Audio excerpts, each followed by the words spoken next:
YouTube channel பார்த்துருப்பீங்க. ஒருத்தவங்க மாத்திரம் மைனாக்கு சோறு விட்டாங்க, பார்த்துருக்கீங்களா? மைனாக்கு சோறு விட்டாங்க, நாய்க்கு சோறை விட்டுறாங்க. இப்போ அந்த செயலாம் செய்யும்போது அது எவ்வளோ ஒரு மகிழ்ச்சி, எவ்வளோ ஒரு ஆனந்தமா இருக்கும். இவங்களுக்கும் செம்ம சந்தோஷமா இருக்கும். நான் நாய்க்கு சோறு விட்டுருப்பா, குழந்தைக்கு சோறு விட்டுனா மகிழ்ச்சி கிடையாது. எல்லாரும் செய்யறாங்க, நானும் செய்யறேன், அது பெருசா கிடையாது. ஒரு மைனாக்கு நான் சோறு விட்டும் போது எப்படி இருக்கும் பாருங்க. அது இல்லாம ஒரு குரங்கு ஒரு பறவைக்கு கீழே இந்த பறவை எடுத்து வச்சு அதுக்கு உணவு கொடுக்கும், பார்த்துருங்க. ஒரு நீர்வாழ் பறவை, அந்த பறவை கீழே வந்துருக்கும், அதுக்கு பசிக்குன்னு சொல்லி அந்த பறவையை கூட்டு போய் வச்சு அந்த ஒரு குரங்கு உணவு கொடுக்கும். இது அந்த செயல் வந்து பார்த்தீங்கன்னா நீங்க பெரிய வயர்லாம் போய் ஒரு பெரிய ஒரு விஷயத்தை கிரியேட் பண்ணிச்சு. ஏன் பண்ணிச்சு? அன்பு வெளிப்பட்டது. ஏன் அந்த அன்பு அந்த இடத்துல வெளிப்பட்டேன்னா, அந்த உயிர் அதுக்கு நன்மை பண்ணிக்கவே தெரியாத ஒரு உயிர் இன்னொரு உயிருக்கு நன்மை பண்ண முடியும் அப்படின்னா அது எவ்வளவு பெரிய அறிவு இருக்குதுப்பா, அதுக்குள்ள எவ்வளவு பெரிய அன்பு இருக்குதுப்பா. அதனால தான் அது அவ்வளவு பெரிய வயர்ல ஆச்சு. உண்மைதானே?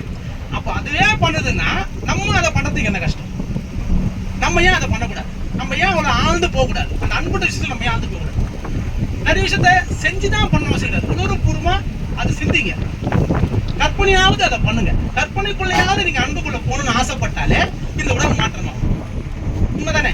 நம்ம கூட போற நல்ல விஷயம் சிந்திச்சா நமக்கு ஒரு மகிழ்ச்சி வரும். ஒரு வாரதா நல்ல நல்ல விஷயத்தை நீங்க சிந்திச்சீங்கனால நம்மளுக்குள்ள ஒரு பெரிய மகிழ்ச்சி வரும். பெரிய சிந்தனை தான், எதையும் போய் செயலா பண்ணல. ஏன் வந்துச்சு? நம்மளால நல்ல விஷயத்தை சிந்திக்க முடியாது. உண்மைதானே?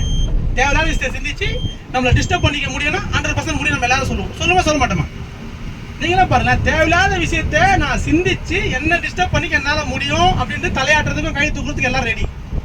ஆனா எனக்கு நல்ல விஷயத்த, என்ன ஆசுவாசப்படுத்த விஷயத்த, என்ன பெரிய மாற்றத்துக்குள்ள போகிற விஷயத்த நல்லா சிந்திக்க முடியாது. ஆமா, என்னால முடியாது. இதை முடியும்னு சொன்னீங்க, இதே முடியும் தான் சொல்லணும். எப்படி முடியாதுன்னு சொல்றீங்க? இதை நம்ம கொஞ்சம் நல்லா யோசிக்கணும்ல. என்னை கஷ்டப்படுத்துறதும் என்ன துன்பப்படுகிற செயலை நான் சிந்திக்கிறேன், நான் யோசனை பண்ணுவேன், நான் டிஸ்டர்ப் ஆயிடுவேன். அதை எல்லாரும் முடியும். ஆமாங்க, ரொம்ப டிஸ்டர்ப் ஆகுறாங்க, ரொம்ப கஷ்டப்படுறேன், நான் சிந்திக்கிறேன், நானே சிந்திச்சு நானே கஷ்டப்படுறேங்க அப்படின்னு சொல்றேன். சரி, அது இருந்தாலும் முடிஞ்சிச்சு. அவன் என்னால முடியுதுங்க அது. அப்ப அதே போல நீ சந்தோஷமா இருக்கிற செயலையும், நீ ஆசுவாசமா இருக்கிற செயலையும், நீ பெரிய மாற்றத்துல போய் நீ சிந்தி. ஏன் முடியாது? இது யாரு முடியாதுன்னு சொல்ற? இதை முடியும்னு நீ சொன்ன, நீ உன்னை கஷ்டப்பத்தி உன்னால முடியுமா? உன்னை நல்லது படி உன்னால முடியாது. எப்படி இருக்கு பாத்தீங்களா? இது இந்த ஒரு முட்டாள்தனம் நம்ம எல்லாருக்குள்ளேயும் அடங்கிருக்கு. ஏன் இது வெளிப்பட்டு நம்மளால அதை சரிப்படுத்த முடியலன்னா, நம்ம கிட்ட அன்புன்ற ஒரு விஷயம் புறப்பட்டா இது பண்ணும். ஏன்னா இந்த மாதிரி அதிகமா பண்ணுவேன். நான் எவ்வளவு சிந்தனைகள் வரும், என்ன மகிழ்ச்சி பத்த சிந்தனை சிந்திச்சே போவேன். சூப்பரா இருக்கும். அதை சந்தோஷப்படுத்தும், என்ன அடுத்த கடத்து கூட்டு போவோம், டிஸ்டர்பே பண்ணாது. இப்ப உங்களால நான் ஆசை இருக்குது, நானும் பண்ண நல்லா இருக்கேன். உண்மைதானே? நீங்க எல்லாரும் பண்ண நல்லா இருக்கும், பண்ணவும் முடியும். அதுக்கு நீங்க அன்பான விஷயத்துக்குள்ள ஆழ்ந்து போகணும். எறும்புக்கு உணவு கொடுக்கும் போது எவ்வளவு அன்பா போய் கொடுக்குறதுன்னு பாருப்பா, சூப்பரா இருக்கும். அந்த மாதிரி உங்க சிந்தனை நீங்க மாற்ற ஆரம்பிச்சீங்கன்னா தேவையில்லாத சிந்தனைகள் வரது குறையும். குறைஞ்ச உடனே உங்களால சிந்தனையை மாற்றி சிந்திக்க முடியுன்ற ஒரு பெரிய கேள்வி வெளியே நமக்குள்ள வரும். நம்மளால முடியாதுன்ற நம்ம எல்லாத்தையும் எது சொன்னாலும் என்னால முடியாது, எனக்கு அது வராது, நடக்காது, இந்த எண்ணம் எல்லாருக்கும் இருக்குதா? எத்தவொன்னே சொல்லுவோம். அதை இது ஏன் நம்ம சொல்றோம்? இதுவும் பழக்க தோஷம் தான். பழக்க தோஷம் படு மோசம் இருக்கிறதுலயே. அந்த பழக்க தோஷம் மாறதான் ரொம்ப கஷ்டம். அந்த பழக்க தோஷத்தை மாத்திக்கணும்னா கூட நீங்க அன்பான செயல்கள் தான் பண்ணணும். நம்ம மாத்திக்கிறதுக்கோசம் நம்ம வேற ஏதாவது செயல் செய்யணும். அந்த செயலை செஞ்சா மாற்றம் பண்ண முடியாது, திருப்பி இன்னொரு செயலுக்குள்ள போய் மாறிக்க முடியும். ஆனா நீங்க அன்பான செயலும் கருணையான செயல்களை நீங்க ஆழ்ந்து போனீங்கன்னா உங்களால எது முடியாதுன்னு நினைச்சியோ அது முடியுன்ற எண்ணம் உங்களுடைய தானா வரும். ஏன்னா நீ அன்பா ஒரு உயிரை சந்தோஷப்படுத்த வேலையை பாக்குறேன், அதை ஆனந்தமாக்கணும்னு பாக்குறேன், அதை சுதந்திரமாக்கணும்னு பாக்குறேன். இப்ப நான் செஞ்சு இப்ப நம்ம அந்த பார்வை வச்சு நம்ம தானிய கூடு தங்கற வீடு இதெல்லாம் வச்சோம். இப்ப நமக்கு சுதந்திரம் இருக்குது. எப்போ வேணா போய் சாப்பிடலாம்பா, எப்போ அந்த டப்பால கம்பு இருக்கலாம், எப்போ வேணா போய் சாப்பிட்டு போறேன், ஜாலியா சுத்த போறேன், என் ஃப்ரெண்டோட ஜாலியா சுத்த போறேன், நான் சாப்பிட்டு சுதந்திரமா இருக்கு. இப்ப அதே அந்த உணவு கடையில் வச்சுக்கலாம். அதுக்கு அந்த உணவு அங்க இல்லைன்னா சுதந்திரமா சுத்த முடியாது. அத்தேடும் இந்த சமயம் சுத்திட்டோம், சாப்பாடு டைம் பசி எடுக்கும், எங்க போய் நான் உணவு தேட? அப்ப முதல்ல உணவு தர வேலையை நான் போய் பார்க்கலாம். நான் ஃப்ரீயா சுத்த முடியாது. என்னோட எண்ணத்தை நான் எனக்கோசம் சிந்திக்க என்னால முடியாது. அப்புறம் நான் பிறருக்கோசம் சிந்திக்க முடியாது. எனக்கு உணவு இல்லை, கஷ்டம். இப்போ அந்த தானிய கூட்ட தானியம் இருக்குது, அப்ப அதை ஜாலியா சுத்தலாம், நம்ம ஃப்ரெண்டு கூட ரொம்ப சந்தோஷமா இருக்கலாம், இல்ல அதை பத்தி கூட சிந்திக்கலாம். ஏன்னா எனக்கு எல்லாமே கிடைச்சிருக்குது இல்லையா? எனக்கு நான் எதுக்கு நான் போய் பாடு பண்ணுவோம்? தண்ணி இருக்குது, தண்ணி குடிக்க போறேன், பக்கத்துல தானியம் இருக்குது, சாப்பிட போறேன், தங்கிறது வீடு இருக்குது, என்னோட வீடு கட்டுறேன், வீட்டுல வேணும் பார்த்துருக்கேன். உண்மைதானே? இந்த எண்ணம் நம்ம எல்லாருக்குள்ளேயும் வரணும். இந்த எண்ணம் நம்ம எல்லாருக்குள்ளேயும் வரது தடை பண்றது யாரு? நம்மளுக்குள்ள அறிவுன்றது கம்மியா இருக்குது, அன்புன்றது குறைஞ்சிருக்குது. அதனால நம்மளுக்குள்ள நான்ன்றேன் எப்படின்னா எனக்கு தான் அப்படின்னு எனக்கு தான் ஒரு எண்ணம் நம்ம எல்லாருக்குள்ள இருக்குது. அதனால எவ்வளவு சொத்து வச்சிருந்தாலும் உங்க சொத்து வேணும்னு ஆசைப்படுறேன், எத்தனை வீடு வச்சாலும் உங்க வீடு வேணும்னு ஆசைப்படுறேன், எத்தனை ஃபேக்டரி வச்சாலும் உங்க ஃபேக்டரி வேணும்னு ஆசைப்படுறேன். இந்த ஆசை எல்லாம் வந்து அது கம்மியா இருக்கிறவங்ககிட்ட அது இல்லாதவங்ககிட்ட போக மாட்டேது. போகாதான அவங்க எல்லாம் துன்பத்துல போய் நம்ம மாட்டிக்கிறோம். உண்மைதானே? இப்போ நம்மளுக்குள்ள அந்த அன்புன்ற எண்ணம் அதிகமாயிடுச்சு, எனக்குள்ள அந்த அன்பு ஓவர் ஆயிடுச்சுன்னா கூட அதிகமாக தானே பண்ண எல்லாரும் கொடுப்பேன். வீடு இல்லையா, அந்த வீடு வச்சு நிறைய வீடு தானே எடுத்துக்கோ. இதை சொல்லும் போது ஒன்றும் ஆகுது, உனக்கு ஒரு பெரிய மாற்றம் வரப்போகுது, உனக்குள்ள ஒரு பெரிய மகிழ்ச்சி வரப்போகுது, பெரிய ஆனந்தம் வரப்போகுது, பெரிய சந்தோஷம் வரப்போகுது. நீ எங்க சுத்தலாம் எதுக்கு சுத்துறீங்க? சந்தோஷமா சுத்துறீங்க. நீ சந்தோஷம் வரணும்பா, எனக்குள்ள நிம்மதி வரணும்பா, அது தான் சுத்துறீங்க. அப்ப அதை சுத்துற நீங்க அதே யார் சுத்துறாங்க அவங்கள சரி பார்த்தா உங்களுக்கு ஆயிரம் ஏன்னு தெரியல. பெருசா பண்ண தேவை, சிறுசா பண்ணு. ஆனா பண்ணுன்ற எண்ணவை, எனக்கு மாற்றம் வரணும் எண்ணவை, ஒரு உயிரோட துன்பத்தை நான் நீக்க போறேன்ற எண்ணவை, அது ஆட்டோமேட்டிக்கா உங்களுக்கு அந்த தன்மையை கொடுக்கும். அதனால தான் அவங்களோட ஆணித்தரமா சொல்லிட்டு போயிட்டாரு, யாராவது நிலைமை சொல்லி தயவு ஒண்ணுதான், தயவு ஒண்ணுதான், தயவு ஒண்ணுதான் சொல்றது காரணம். அதே தயவுன்றது பிற உயிர் மேல தயவு வை, உனக்குள்ள இருக்கிற தயவு என்ன அப்ப புறப்படும். அந்த தயவுக்குள்ள நீங்க ஆண்டு போகும்போது மட்டும்தான் இந்த பேரறிவு உங்களால பெற முடியும். அந்த பேரறிவை பெற்றால் இங்க நடக்கிற துன்பம் ரொம்ப அதிகம். ஏன்னா இப்ப நாங்க ஜீவகாரியம் பண்ண போகும்போது தான் தெரியுது, ஒரு உயிர் படுற வழி எவ்வளவு கஷ்டம், அதை வார்த்தையில சொல்ல முடியாது. ஏன்னா இப்போ நம்மளோட தம்பி இப்போ எங்களை மட்டும் நம்ம சுற்றி பார்த்துன்னா நல்லா தானே ஜாலியாக தான் வயசு இருக்குது, போன சம்பாதிச்சு ஏதோ ஒரு என்ன தோணும், ஃப்ரீயாக இருப்பீங்க, எல்லாம் அப்படி தான் இருக்கிறீங்க. நீங்கள் இது ஒரு கருணைக்குள்ளே போனீங்க வச்சுங்களேன், ஒரு உயிர் போடுற வழியை பார்க்கும்போது உங்களுக்கு தாங்க முடியாது. ஏன்னா அதுக்கு ஒரு கட்டத்தை மேலே செஞ்சு அதுவும் நீங்கள் ஒன்றா மாறுவீங்க. அந்த எலியும் நானும் ஒன்றா இருப்பேன், நாயும் நானும் ஒன்றா இருப்போம், பூனையை நம்மளும் ஒன்றா இருப்போம், ஒரு இல்லாத படம் நம்மளும் ஒன்றா இருப்போம். அந்த ஒன்றா இருக்கும்போது என்ன ஆகும்னா அது அப்படியே அந்த வழி நம்மளுக்குள்ளே ஆட்டாகும், அதை நம்மளால ஏற்றுக்க முடியாது. அப்போ தான் தோணும், அப்போ இது எவ்வளோ கஷ்டம், இதுதான் இவ்வளோ கஷ்டமான வாழ்க்கை வருது. ஒன்றும் நம்ம எலி இருக்குது இல்லை, எலியெல்லாம் பார்த்தா நம்ம யாரும் கொஞ்சமாவது அதை பற்றி சிந்திக்குமா? சும்மா ஒரு யோசனை பண்ணி பாருங்க. எலி அதை பற்றி நாங்கள் நம்ம சிந்திக்கல, ஆனால் அது உயிர், அது ஒரு ஜீவராசி, அதுவும் குழந்தை பிறகுது, எல்லாமே அதுவும் குழந்தை குட்டியமாக வந்து அதுவும் சாப்பிட்டாகும். எவ்வளோ ஒரு கடினம் பாருங்க. இருட்டில் வாழணும், பசிக்கு தேடணும், பகலில் வந்து உணவு எடுக்கக்கூடாது, இருட்டில் வந்தால் நீ உணவு எடுக்கணும். இருட்டில் வந்து எப்படி உணவு கிடைக்கும்? கொஞ்சம் யோசனை பண்ணி பாருங்க. அப்போ அது வாழ்க்கை எவ்வளோ கஷ்டம் பாருங்க. நான் பார்ப்பேன் பகல் அப்படியே குட்டு உலையிலேருந்து இறங்கி ஓடி வந்து டக்குனு ஏதோ ஒன்று குப்பையில் எடுத்துட்டு ஓடும். அப்போ அது உள்ள அது ஒரு குட்டி என்ன சொல்லியிருக்காங்க கேட்டேன், அம்மா எனக்கு பசிக்குது, என்னால் தாங்க முடியல. இப்போ அந்த அம்மா நான் சொல்லி, இப்போ நான் வெளியே போனா என்னை யாரும் பார்த்தா அடிச்சிருவாங்க, காக்கா பார்த்தா குச்சிட்டு போயிடும், எனக்கு பசிக்குது, எனக்கு பசி தாங்க முடியல, எனக்கு எப்படியாவது உணவு கொடு. அப்போ ஒரு தாய் எந்த வேகத்துல வந்து அந்த உணவு எடுத்து உள்ள போது பாருங்க, உணவு கொடுத்தாகணும். இப்போ இதே போல தான் ஒரு இங்க இல்லாதப்பட்ட தாயும் அவங்க குழந்தைய வளர்த்தோசம் இப்போ வீட்டு வேலை செஞ்சு ரொம்ப கஷ்டப்பட்டு குழந்தைய வளர்க்குறாங்க. உண்மைதானே? இப்போ அவ்வளோ கஷ்டப்பட்டு அவங்க வளர்க்க வேண்டிய காரணம் என்ன? இங்க எவ்வளோ பேர் இருக்கப்பட்டு கொடுக்குறாங்க, இருந்தாலும் யாருக்கும் அவங்க அதை கொடுக்கல. சேர்த்து வச்சு கேட்டா என் சங்கதியை நீங்க உருவாக்கினதான் சங்கதி. இருக்கிற சங்கதியை முதல்ல பார்க்கணும்ல. இருக்கிற சங்கதியை நம்ம அம்மா விட்டு போட்டு புதுசா ஒரு சங்கதியை உருவாக்கி நம்ம என்ன பண்ணணும்?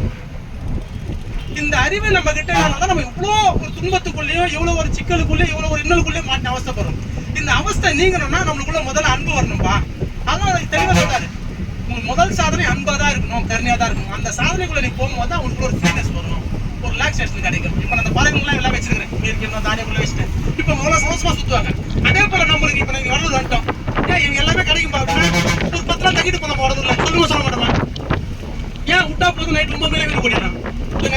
வேலைக்கு போனுங்க, வேலைக்கு போனாதான் குடும்பத்தை காப்பாற்ற முடியும், சோறு குடும்பம் எல்லாம் முடியாதுங்க. இந்த சூழ்நிலை எல்லாம் வந்துச்சுன்னா எப்பவுமே சோறுலாம் கொடுப்பாங்க, அப்புறம் எல்லாரும் கொடுப்பாங்க, எந்த பிரச்சனையும் கிடையாது, எல்லாமே ஃப்ரீ தான். இங்க காலேஜ் போனா ஃப்ரீ தான், ஹாஸ்பிட்டலுக்கு போனா ஃப்ரீ தான், சோறு ஃப்ரீ தான், வீடு கூட ஃப்ரீயா கொடுக்குறாங்களா, ஒன்றும் பிரச்சனை இல்லை. நாங்கள் ஒரு 10 நாள் 5 நாள் தங்கிட்டே போலாம்ப்பா, 20 பத்தி நான் சிந்திக்கலாம்ப்பா. எப்போ வரும்? உங்ககிட்ட அன்பு அதிகமாகி அந்த அன்பு காசுக்கு ஒரு மட்டும் அதிகமான அவங்க எல்லாரும் கொடுக்க ஆரம்பிச்சிடும். கொடுத்த நம்மளுக்கு ஃப்ரீனஸ் வரும். வந்துச்சுன்னா நீங்கள் எனி டைம் சிந்திக்கலாம் இல்லையா? இது நடக்கணும் இல்லையா? இது நடக்கணும்னா அன்புன்ற ஒன்றுக்குள்ள போகும்போது அது நடக்கும். உண்மைதானே? ஏதோ நம்ம இங்க சாதனைன்றது போறோம், இறைத்தன்மை தேடுறோம், நான் அதை கத்துக்கிறேன், நான் புரிஞ்சுக்கிறேன், நான் என்ன யார் நான் உணர்றேன். இது எல்லாமே ஒரே விஷயத்த மட்டும் ரெப்ரசன்ட் பண்ணும்.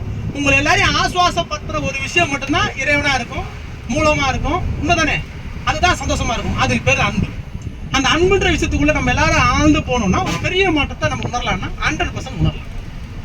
அதை சந்தேகமே படாது. அது உண்மையிலே, ஏன்னா அதை செஞ்சு இன்னைக்கு எனக்குள்ள ஒரு பெரிய மாற்றம் வந்து நானே அனைத்துமாக ஒரு புரிதலை புரிஞ்சுக்கின்னு எந்த ஒரு விஷயத்தையும் என்னால் ஜூம் பண்ணி பார்க்க முடியும், சிறுசாக்கி பார்க்க முடியும். என்னால் இது எப்படி முடியுது? ஏன்னா நம்ம ஒரு கருவி, நம்ம கருவிக்கு அவ்வளோ தன்மை உண்டு, என்ன வேணால் நம்மளால பண்ணிக்க முடியும். நம்ம ரொம்ப லேசாக ஒரு சின்ன சின்ன விஷயத்துக்கோசம் ஆசைப்பட்டு நம்ம இந்த தேகத்தை ரொம்ப லேசில் விட்டுறோம், விருது இல்லாத பெரிய துன்பத்துக்குள்ளே போகிறோம். இப்போ நம்ம பாருங்க, இளமையில் இருக்கிறோம், நல்லா இருக்கும்போது எதுவுமே யாரும் கேட்க மாட்டோம், அப்படியே வளர வளர வளர ஒரு வெள்ளை முடி வந்துட்டா போதும், நம்ம மூஞ்செல்லாம் மாறிடும். நம்மளுக்கு நம்ம முடி வெள்ளையாச்சு ஆகும்னு தெரியும் உனக்கு. ஆனால் உண்மைதானே? ஆகும்னு தெரியும். இந்த வயசு வந்தால் வெள்ளை முடி வரும்னு தெரியும். வந்த உடனே அப்படியே ஒரு மாதம் 2 மாதம் நம்ம டிஸ்டர்ப் சுற்றுவேன். அதுக்கப்புறம் பழகிடும். பழக்கம் ஆயிடுச்சுன்னா எதா இருந்தாலும் விட்டுருவோம், வேற வழி இல்லை. அதனால தாங்க அப்படியே போய் புதுமை வரதும் ஏற்றுக்கிறோம், மரணம் வரதும் ஏற்றுக்கிறோம். இதை நான் ஏற்றுக்கவே மாட்டேன், எனக்கு அது வரவே கூடாதுன்ற எண்ணம் நம்மளுக்குள்ள வரணும். அப்படின்னா நம்ம கிட்ட அன்பு வரணும், வந்து அறிவு வரும். நான் ஏன்டா அந்த மரணத்துக்குள்ள போகணும், எனக்கு ஏன் முதுமை வரணும், எனக்கு ஏன் அந்த துன்பம் வரணும், நீங்க கேள்வி கேட்க முடியும். ஏன்னா நம்ம எது கேள்வியே கேட்கல. ஏன் கேள்வி கேட்கணும்? நம்ம பழக்கமான ஒரு வாழ்க்கையை நம்ம எல்லாரும் வாங்கணும். நம்ம எல்லாரும் பாருங்க, சுயமா சிந்திச்சு நம்ம செயல்பட்டோமா அப்படின்ற கொஞ்சம் யோசனை பண்ணி பாருங்க. சிந்திச்சுக்கிறோமா சுயமா? யார் ஒருவராவது இங்க நம்ம சுயமா சிந்திச்சு நம்ம வாழ்க்கையை வாழ்றோம்னு நீங்க உங்களை சிந்திச்சு பாத்தீங்கன்னா தெரியும். ஒருவரும் சுயமா சிந்திச்சு வாழ்க்கையை வாழல. வழக்கமான வாழ்க்கையை நாங்க எல்லாரும் வாழ்றோன்றதுதான் உண்மையா இல்லையா? ஆக மொத்தம் நம்ம ஏற்கனவே பண்ண ப்ரோக்ராம், அந்த ப்ரோக்ராம் நிமித்தமா தான் நம்ம வாழ்க்கையை வாழ்ந்ததுமே தவிர்த்து புதுசா எந்த ஒரு ப்ரோக்ராமும் நம்ம பண்ணிக்கல. அப்படி நீங்க பண்ணிக்காம நீங்க வாழ்ற வரைக்கும் நீங்க தினக்கும் இருக்கலாம், இறக்கலாம், உற்பத்தி பண்ணலாம், இறக்கலாம். இந்த நிகழ்வு மட்டும் இங்க தொடர்ந்து நடந்துட்டே இருக்கும். இந்த நடக்கல என்ன பிரயோஜனம் இருக்குது நம்மளுக்கு? அப்ப சுயமான ஒரு சிந்தனை நம்மளுக்குள்ள ஏன் ஏற்படல? அதுக்கு அந்த தடையானது ஒரே காரணம் தான், சுயநலமான ஒரு சிந்தனை, அன்புன்றது குறைவா இருக்கு. இதனாலே நம்ம அந்த அறிவுக்குள்ள போறது தடைப்பட்டுச்சு. சுயமா சிந்திச்சு நான் செயல்பட்டேன், ஒருவரும் பண்ணாலும் எல்லாரும் கிட்ட நான் சுயமா சிந்திச்சு நான் பண்ணதை எல்லாரும் பேச சொல்றமா இல்லையா? இப்ப நான் சொல்லும் போது உங்களுக்கு தெரியும், ஆமாங்க நான் ஒண்ணுமே சுயமா பண்ணேன். நான் நிறைய பேரை கேட்டேன், கேட்கல ஆமாங்க நீங்க சொல்லுங்க. இது எப்படி நீங்க ஏத்துக்கிறீங்க? இது ஏத்துக்கூடாதுல்ல, நம்ம ஏத்துக்கிறோம்னு அர்த்தம். இப்ப இதனால நான் எப்படி நான் சொல்லும் போது தான் தெரியுது. ஏன் நீங்க சொல்லும் போது தான் தெரியுது, நாங்க அதை சுயமா நாங்க ஒண்ணு கூட சிந்திக்கலைங்க. நீங்க சொல்லும் போது ஏதோ நான் கேட்டிருக்கிறேன், யாரோ ஒருத்தர் சொல்லியிருக்கிறாங்க, இல்ல ஏதோ ஒரு நூல்ல பாத்துருக்கிறேன், ஏதோ ஒன்று படிச்சிருக்கேன், அதை வச்சு தான் நான் பேசுறேன்.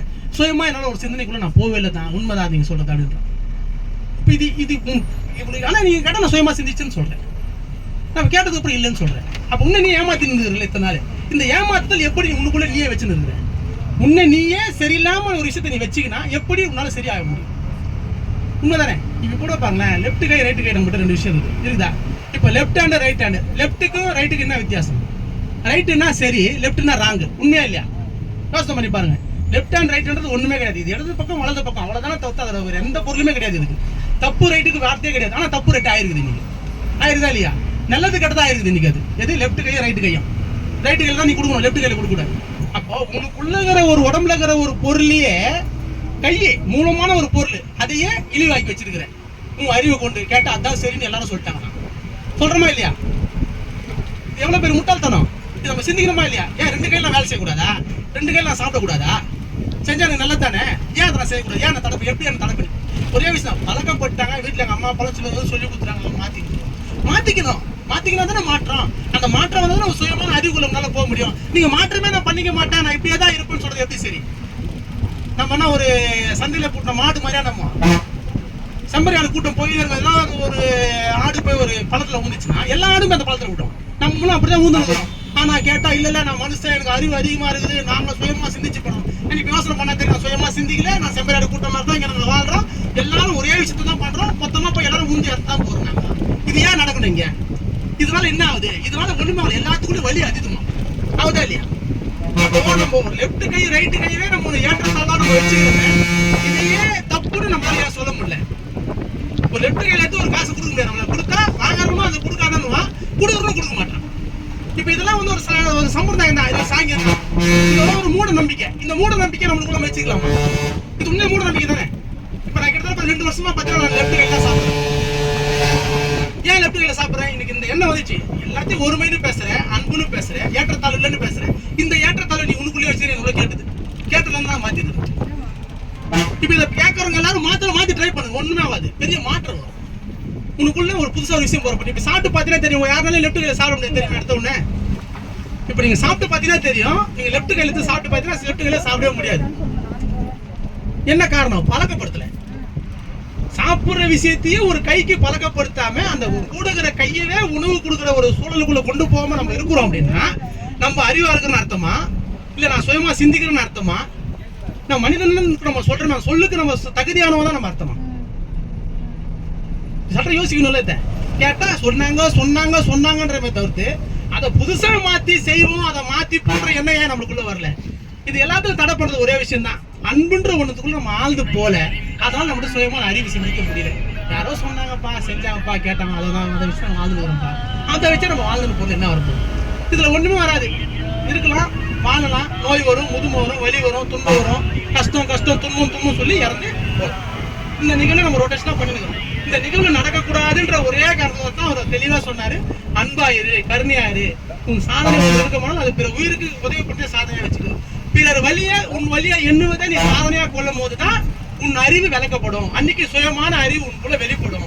அந்த சுயமான அறிவு நீ வெளிப்பட்டு நீ சிந்திக்க போது மட்டும்தான் நீ என்ன பண்ணினுக்கிறன்ற ஒரு விழிப்பு உனக்குள்ள ஏற்படும். அது வரைக்கும் ஏற்படாது. அது வரைக்கும் செம்பையோட கூட்டம் மாதிரி கும்பல நம்ம போயிட்டே இருப்போம். அதை சரின்னு நம்ம பேசுவோம். சொல்லுவோம் சாப்பிட்றாங்க, அது எல்லாரும் கேட்டா அது உயிர், அதை கொண்டு சாப்பிடல, அது வலிக்கும், அதுக்கும் குழந்தை குட்டி இருக்குது, ரத்தம் வரும் நம்ம சொன்ன வச்சுக்கலேன். இது எவ்வளோ எங்க எல்லாரும் தெரியுங்க, பார்த்துருக்குமா? எல்லாரும் சொல்லுங்க தெரியணும். தெரியணும் என்ன அர்த்தம்? ஒரே விசுவாசம். தெரியும்னா அதை செய்யக்கூடாது அர்த்தம். இப்போ எனக்கு தெரியும் அது வலிக்கும் தெரியும், நான் சாப்பிடல, இதுதான் தெரியுன்றதுக்கான அர்த்தம். நீ தெரியும் சொன்னா அதை நிறுத்திடணும், அதை திருப்பி நீ செய்வேன்னா தெரியலன்னு அர்த்தம். உண்மையா இல்லையா? தெளிவா புரிஞ்சுக்கணும். அப்ப தெரியுன்ற வார்த்தைக்கும் தெரியாதுன்ற வார்த்தைக்கும் கூட அர்த்தம் புரியலையே நம்மளுக்கு. இப்படியா நான் வாழ்ந்துருக்கிறீங்க, கொஞ்சம் சற்று யோசிக்கணும்ல. இதை பேர் நிறைய பேர் சொல்லுவாங்க, நான் போய் கேட்கும்போது ஏமா அது கேட்டது தெரியும் சொல்லக்கூடாது, தெரியலங்கன்னு சொல்லுங்க, அதுதான் அதுக்கு பொருள் கரெக்டா இருக்கும். நீங்க தெரியும் அதுக்கு ஒரு உயிருக்கு வலிக்கும், அதுக்கு ரத்தம் வரும், அதுக்கும் குழந்தை குட்டிக்குதுன்னு தெரியும்னா நீ அதை செய்ய மாட்டேன்னு அர்த்தம். உண்மைதானே? செய்யறோன்னு அர்த்தம், தெரியலன்னு அர்த்தம்.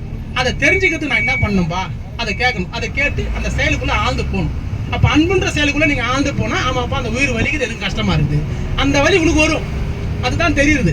அது அர்த்தம் உனக்கு வலி வரும், அந்த வலி என்னைக்கு உனக்குள்ள வருது அன்னைக்கு தான் தெரியுதுன்னு அர்த்தம். அப்ப தெரியும் போது நம்ம அந்த செயலாம் செய்ய மாட்டோம். நம்ம அப்படிதான் இந்த ஜீவகாந்தத்தை ஆழ்ந்து செஞ்சுனே வரும்போது இந்த அளவுக்கு உணர்வு வந்து தான் ஒரு பொருளையும் நிறுத்தினே அவரோட சூழல் உருவாச்சு.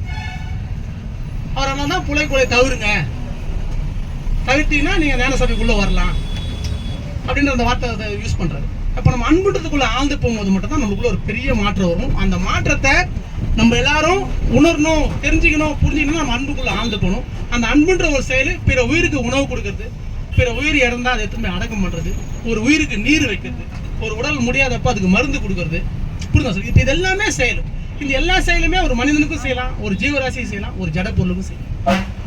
எந்த ஒரு ஜட பொருளையும் நம்ம அன்பா தொடலாம், அன்பா அரவணைக்கலாம், எந்த ஒரு பொருளையும் பொறுமையா எடுத்து வைக்கலாம். இதை வந்து நிறைய பேர் கையாளுறாங்க. கையாண்டவங்களுக்குள்ள அவுட்புட் சொல்லும் போது சூப்பராக இருக்குது. ஐயா நான் இப்போ எந்த பொருளை பார்த்தாலும் வணங்கணும்னு தோணுது எனக்கு. ஏன்னா எல்லாத்துக்குள்ள உயிர் இருக்குது, நான் உணர்ந்துட்டேன். நம்ம ஒரு சிலையை வணங்குவோம், நம்ம இறைவன்ற சிலையை, எந்த சிலையை போய் வணங்குவோம். அதே வணங்குறத ஒரு சேரை வச்சா நம்ம வணங்க மாட்டோம். ஏன்னா அது சேரு, நான் ஏன் அதை வணங்கணும் அப்படின்ற எண்ணம் இருக்குது. ஆனால் அந்த சேருமே அதுதானே, உண்மைதானே? அது உங்களுக்கு தெரியல, அதனால நீ வணங்க மாட்டேன்னு சொன்னேன். இப்போ நம்ம அன்புக்குள்ள ஆழ்ந்து போகும்போது ஜட பொருளுக்குள்ளேயும் அந்த உயிர் இருக்குது அப்படின்ற உணர்வு வந்த ஒருத்தவங்க ஒரு படிச்ச ஒரு நபரே சொல்றாரு, ஐயா இப்போ சேரை பார்த்தாலும் காலை வந்து வணங்கன்னு தோணுது, அது வணங்கும் போது ரொம்ப பெரிய மாற்றம் வந்து எனக்கு. ஏன்னா உங்கள்கிட்ட ஒருமை வந்துடுச்சு, உண்மையான ஒரு இறைத்தன்மைன்றது எப்படி இருக்குன்ற ஒரு பெரிய புரிதல் வந்துச்சு. அதனால உனக்கு அது காலில் வந்து வணங்குன்ற எண்ணம் வந்துச்சு. இந்த எண்ணம் என்ன பண்ணுன்னா உனக்குள்ள இன்னும் ஒரு விழிப்பு தன்மை அதிகமாகும், உனக்குள்ள ஒரு பெரிய மாற்றத்தை கொடுக்கக்கூடிய வேலையை பார்க்கும். அதனால நீங்க கருணையா இருக்கும்போது ஒரு பெரிய மாற்றம் இருக்கும். இதுக்கு முன்னாடி இருந்த பக்தி தான் இருக்கிறதே சிறந்தது. அந்த பக்தின்றது அன்புக்குள்ள கருணைக்குள்ள இருக்குதுன்னா அதுதான் அதிகமா இருக்குது பக்தி. அந்த பக்தின்றது என்னன்னா இப்ப நான் சொன்ன பாருங்க, எந்த ஒரு பொருளை பார்த்தாலும் காலில் வந்து வணங்க தோணுது எனக்கு. ஒரு மனிதன் காலில் ஊந்து இல்லை, ஒரு ஜீவராசி காலில், ஒரு ஜடப்போரு காலையே என்னால ஊந்து வணங்கணும்னு தோணுது. ஏன்னா அதுவும் உயிரா தெரியுது, அதுவும் இறைவனா தெரியுது. அந்த எண்ணம் வந்து நிறைய பேர் வெளிப்படுத்துறாங்க. எல்லாருக்கும் நான் சொல்லுவேன், நீங்க எல்லாரும் காலில் வந்து வணங்க, ஆசீர்வாதம் வாங்குற மாதிரி பாவனை பண்ணுங்க, கற்பனை பண்ணுங்க. அது உங்களுக்கு தேவையான எண்ணத்தை நீக்கிற வேலையை பார்க்கும். கற்பனை தான் பண்ண போறேன், உண்மைதானே? நீங்க எப்படி உங்களுக்கு தேவையான விஷயத்த உங்களை சிந்திச்சு நீங்க கோவப்படுத்தின்னு உடம்புல கெடுத்துக்கினீங்களோ, அதே போல ஒரு நல்ல விஷயத்த சிந்திச்சு பிறகு காலில் நான் உயிரா மாதிரி நான் கற்பனை பண்றேன்னு சொல்லி காலில் விழுந்தீங்கன்னா அந்த விழும் போது ஏன்னா உண்மை நீ உயிர்து.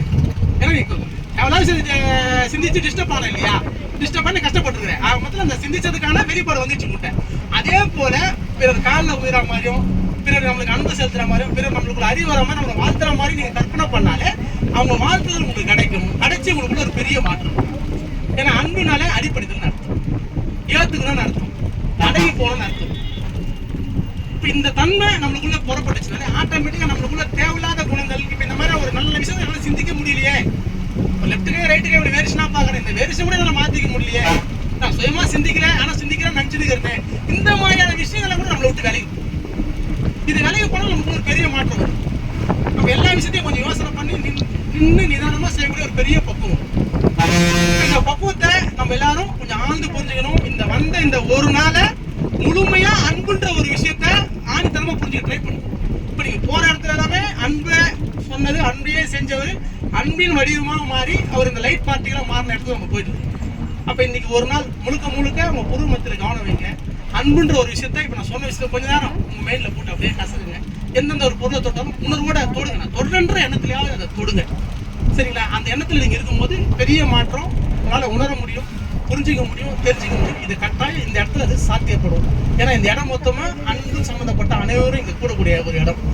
அதனால தான் இந்த வடலூர் பயணம் மாசத்துக்கு ஒரு நாள் இந்த வடலூர் பயணத்தை நாங்கள் எல்லாரையும் கூட்டின்னு வந்து நாங்கள் செஞ்ச செயலை பிறரையும் செய்ய வைக்கக்கூடிய சூழலுக்குள்ளேயும் அவங்க ஹெல்ப் பண்ணக்கூடிய ஒரு சூழலுக்குள்ளேயும் அவங்களுக்குள்ளேயும் இந்த அறிவு இருக்கிறத தெரிய வைக்கிற சூழலுக்கு தான் இந்த பயணமே நாங்கள் பண்ணிட்டு இருக்கோம். இந்த இன்றைய விதை நாளை விரிச்சோம் இந்த வடலூர் பயணத்தை பண்றது ஒரே காரணமும் நாங்கள் மாசம் 28 நாள் இந்த செயலை செய்யறோம். செஞ்சு அந்த ஒரு நாள் அந்த 28 நாள் பெற்ற அந்த செயலுக்கான ஒரு கூலியை பெற்று இது எல்லாருக்கும் நாங்கள் விநியோகப்படுத்தும். அதுக்கு தான் இந்த பயணமே இங்கே நடக்குது. இந்த பயணத்தில் வந்தவங்க எல்லாரும் அன்புன்ற ஒரு விஷயத்துக்குள்ள ரொம்ப ஆழ்ந்து போங்க, அதை சிந்திங்க, அதை யோசனை பண்ணுங்க. அதுவா நான் மாறணும் அப்படின்ற ஒரு எண்ணத்தை அதிகமாக்குங்க. இது கட்டாயம் நடக்குமானா 100% நடக்குன்ற ஒரு பெரிய நம்பிக்கை வைங்க. இப்போ ரெண்டாவது பார்த்தீங்கன்னா, இப்போ நம்ம வள்ளல் பெருமாள் திறந்த இடத்துக்கு போப்போம், மருதூரியில் போப்போம். இப்போ அங்கே போனீங்கன்னா இப்போ அங்கே ஒரு ஜோதி எரியும். இப்போ அந்த ஜோதியை வந்து பார்த்தீங்கன்னா உங்கள் புருவ மத்தியில் இந்த ஜோதி எறியறதா கற்பனை பண்ணின்னு உங்கள் புருவ மத்தியில் கை வச்சு அந்த தன்மையிலே அங்கே கொண்டாந்து எங்கே போகிறதாலும் கொஞ்ச நேரம் அமைதியாக கண்ணை மூடி எந்த சிந்தனையுமே வேணாம், புருவ மத்தியில் மட்டும் கவனத்தோட கொஞ்ச நேரம் அப்படியே இருந்தீங்கன்னா உங்களுக்குள்ள ஒரு பெரிய ஒரு மாற்றம், ஒரு விஷயம் ஒரே விஷயம் நம்ம உலகியல் சிந்தனையை இன்னைக்கு ஒரு நாள் நவுத்து வைங்க. ஏன்னா இத்தனை நாள் எப்படி நம்ம போனோம்னே உலகில் போய் வேலைக்கு போனோம், பிள்ளைங்களை பார்க்கணும், குழந்தைகளை போனோம், அப்படியே போயிட்டே இருக்கணும்.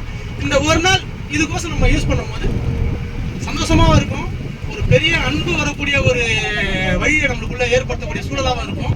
ஏன்னா நம்ம வந்ததே அதுக்கோசம் தான். அன்புன்றதை நம்ம கற்றுக்கணும், அன்புன்றதை நம்ம செய்யணும், அதை குழந்தைகளுக்கு நம்ம கொடுக்கணும். முக்கியமாக இந்த குழந்தைகளுக்கு எடுத்துங்க சார். இன்னைக்கு குழந்தைகளுக்கு எல்லா பேரண்ட்ஸுமே எல்லாத்தையும் கற்றுக் கொடுக்குறாங்க. என்னென்ன கற்றுக் கொடுக்க தெரியுமா? கராத்தே கற்றுக் கொடுக்குறாங்க, சிலம்பம் கற்றுக் கொடுக்குறாங்க, ஜிம்முக்கு போகிறதுக்கு கற்றுக் கொடுக்குறாங்க, ஸ்கேட்டிங் பண்ணுறதுக்கு கற்றுக் கொடுக்குறாங்க. இதெல்லாம் கற்றுக் கொடுக்குறீங்க. இந்த கற்றுக் கொடுக்கறதுனால உங்கள் தாய் தந்தையராக இருக்கிறவங்க எல்லாருக்குமே உங்கள் முதுமை காலத்தில் உங்களுக்கு அது நன்மை பண்ணுமான வாய்ப்பு குறையும். உண்மையா இல்லையா?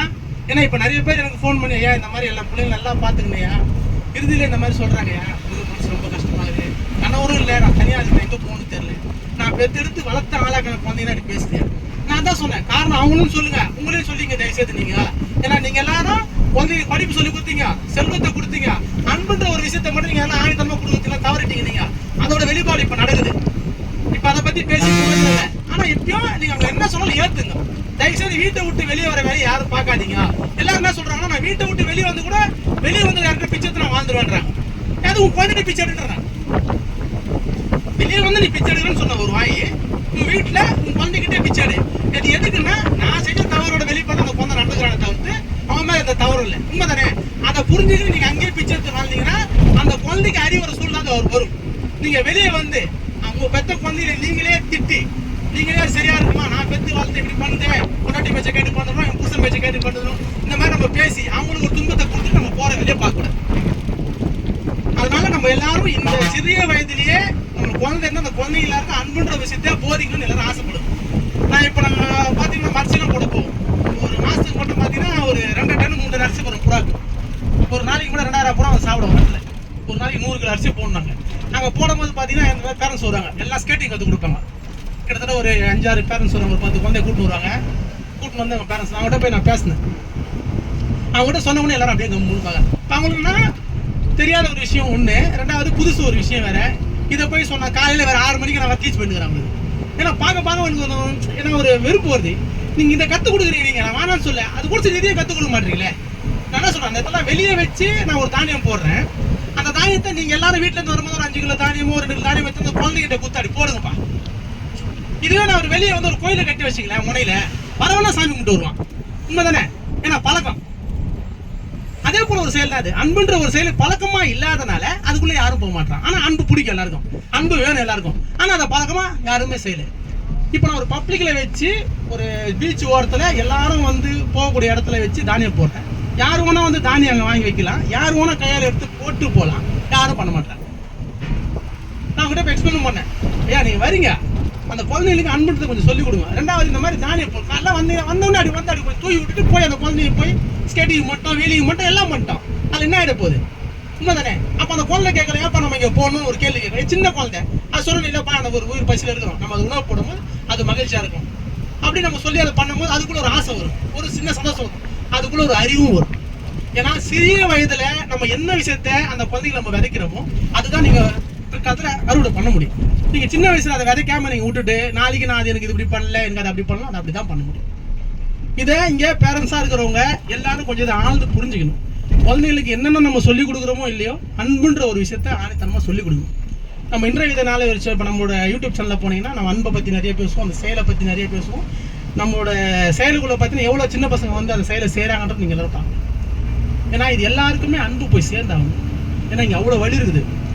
இப்போ அன்பை ஏற்றுக்காதவங்க, அதை கேட்காதவங்க வழி வந்தால் எதனாலும் சொல்லுங்கள், நீங்கள் எப்படியாவது மருந்து கொடுங்க, எல்லாரும் ஓடிடுறாங்க. அப்போ ஓடி வந்து எந்த பிரயோஜனம் இல்லை. நான் அப்போ வந்து வலிக்கு தான் நீ மருந்து கேட்பேன். அந்த வலிக்கு நான் மருந்து கொடுத்தா நீங்களாம் வாங்கிக்க முடியும். ஏன்னா நீ தான் நம்பவே இல்லையே. எல்லாருக்கும் போதே நீ நம்பாத ஒரு வழி இப்போ நம்புவியா? இப்போ நம்ம எப்படி நம்ப சுயநலமாக நம்ம எனக்கு வழி போனால் போதுன்ற கோசம் நம்பி வச்சுறது உண்மையாக நம்ப மாட்டேன். அதனால தான் நம்ம நல்லா இருக்கும் போதும், ரொம்ப வயதில் இருக்கும் போதும், இறைமையில் இருக்கும் போதும் கருணையான செயலை நம்ம எல்லாரும் செஞ்சோம்னா இந்த உலக உயிர் எல்லாமே நித்தியமான இன்பத்துக்குள்ளே போகக்கூடிய சூழல் கட்டாயம் நடக்கும். நம்ம எல்லாரும் மரணம் இல்லாத பெருவாழ்வுக்கு கட்டாயம் போக முடியும். அதுக்கு அன்புன்றது தான் சாதனை. அந்த அன்புன்றதை பயிற்சியாகவும் ஒரு கிளாஸாக எடுத்து ரொம்ப ஆசை இருக்கும்.